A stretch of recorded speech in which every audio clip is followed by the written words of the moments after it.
Hello everyone, আপনারা সবাই কেমন আছেন? আশা করি ঈশ্বরের আশীর্বাদে সবাই ভালোই আছেন।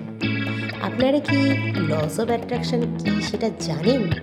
অনেকে হয়তো জেনে থাকবেন, আর যারা জানেন না তাদের জন্য আমি এই ভিডিওটা তৈরি করেছি।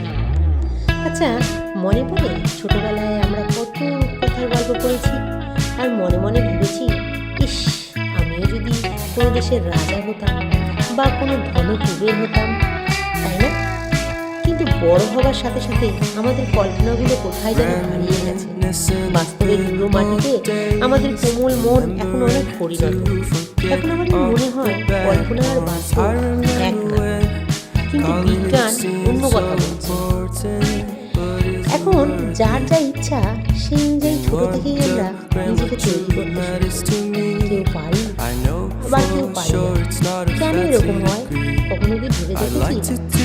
এখানে বিজ্ঞানের একটা ছোট্ট ল কাজ করে। প্রত্যেক ক্রিয়ার সমান ও বিপরীতমুখী প্রতিক্রিয়া আছে।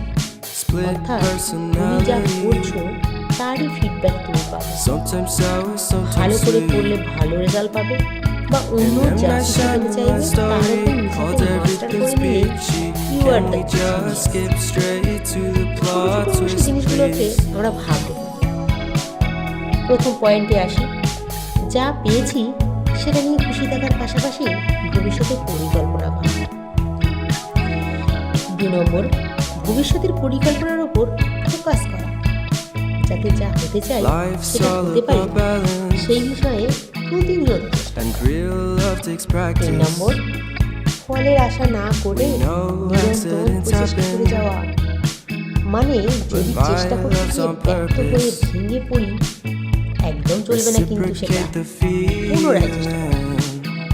4 নম্বর, যতক্ষণ না সাকসেস পাচ্ছি জিনিসটার পিছনে লেগে থাকি। 5 নম্বর, সাকসেস আছে বলে ঈশ্বরকে ধন্যবাদের পাশাপাশি নিজেকেও ধন্যবাদ দেওয়া। 6 নম্বর, নিজের ভিতরে উৎসাহ উদ্দীপনা বজায় রাখা।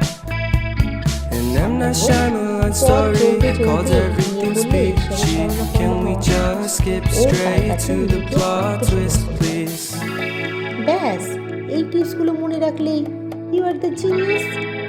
সর্বোপরি রামকৃষ্ণদেবের কথায় আসা যাক, এক হাতে ঈশ্বরকে ধরে থাকো আর এক হাতে কর্ম করো, তাহলেই হবে। Thank you. আজকে এই পর্যন্তই। লস অফ অ্যাট্রাকশনের ওপর ছোট্ট কিছু টিপস দিলাম। নেক্সট টাইম দেখা হলে আবার বলবো।